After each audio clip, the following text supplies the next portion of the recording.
Why deploy a super bomb to destroy Iran's nuclear facilities? Now that the war with Israel is over, why is the United States still imposing additional sanctions on Iran? Let's take a closer look. As you know, in June 2025, the United States and Israel carried out a series of airstrikes targeting Iran's nuclear and missile facilities. The main objective was to prevent Iran from developing nuclear weapons, a major concern for the U.S. and its allies. According to initial U.S. intelligence assessments, these strikes set back Iran's nuclear program by several months.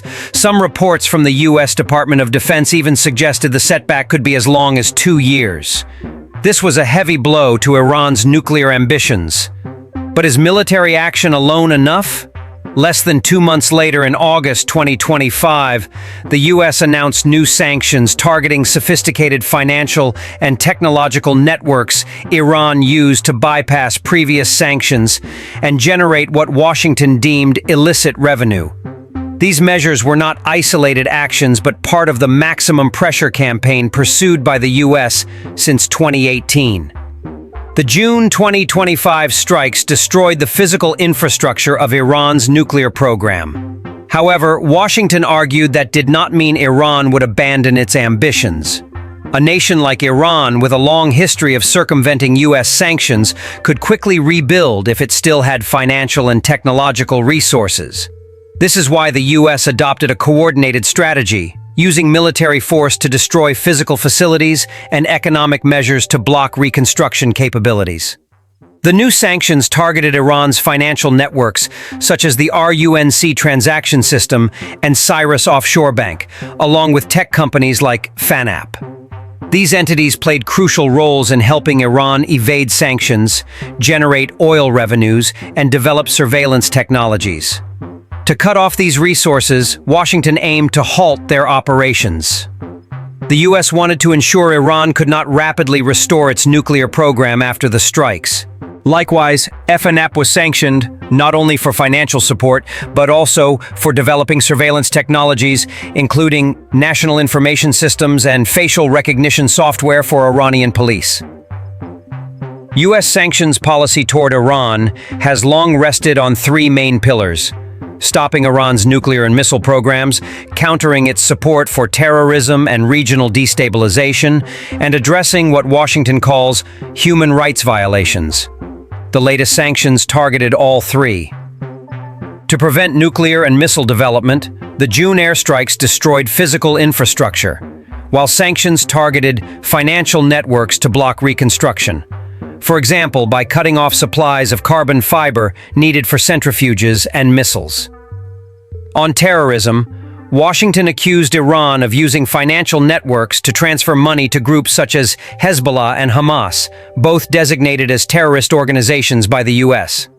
By sanctioning banks like Cyrus Offshore, Washington sought to weaken Iran's influence in the Middle East. On human rights, the sanctions against FANAP cited its development of facial recognition systems for law enforcement, which Washington views as a human rights violation. To understand why the U.S. persists with this strategy, we must look at its 4-decade history. Since 1979, when the U.S. Embassy hostage crisis occurred, Washington has imposed sanctions on Iran. At that time, President Carter ordered the freezing of about $8.1 billion in Iranian assets. Although this order was lifted in 1981 after the hostages were released, sanctions were reimposed in 1987, 1995, and 1996 over Iran's alleged support for terrorism and destabilizing actions in the Persian Gulf region. In 2000, when Iran's secret nuclear program was reportedly uncovered, sanctions became the main tool to force Tehran to abandon its ambitions. Laws such as the Iran Accountability and Divestment Act of 2010 and the U.S. National Defense Authorization Act of 2012 targeted Iran's oil industry and central bank, inflicting severe economic damage.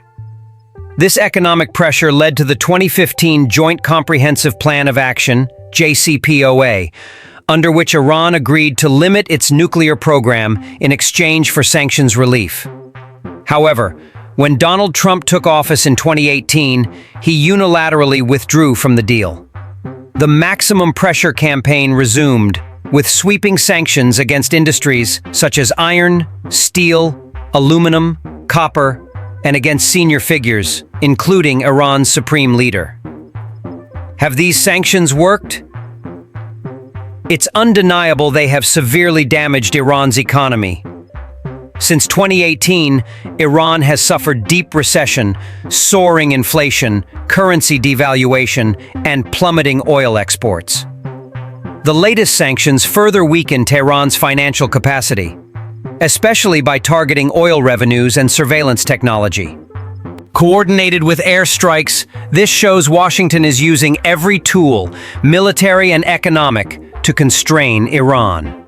However, Iran has shown resilience, from developing alternative financial systems like SIMS to using shadow banks like Cyrus Offshore, constantly seeking ways to circumvent sanctions.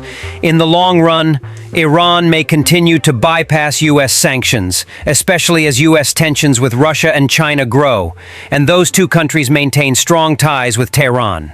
Well, they could cooperate and form alliances against Washington. Looking ahead, U.S. sanctions policy will face challenges. While sanctions could fuel domestic instability in Iran, the Iranian government could exploit such pressure to consolidate power by blaming foreign enemies. Washington's ultimate goal is to force Iran to change its strategic behavior, abandon its nuclear program, stop supporting terrorist groups, and improve its human rights record, though these alleged violations cannot always be independently verified. Nevertheless, the U.S. continues to declare and enforce sanctions. The question now is, will economic and military pressure compel Iran to comply, or will it drive America's adversaries to unite and pose an even greater threat to the U.S.? Let's discuss.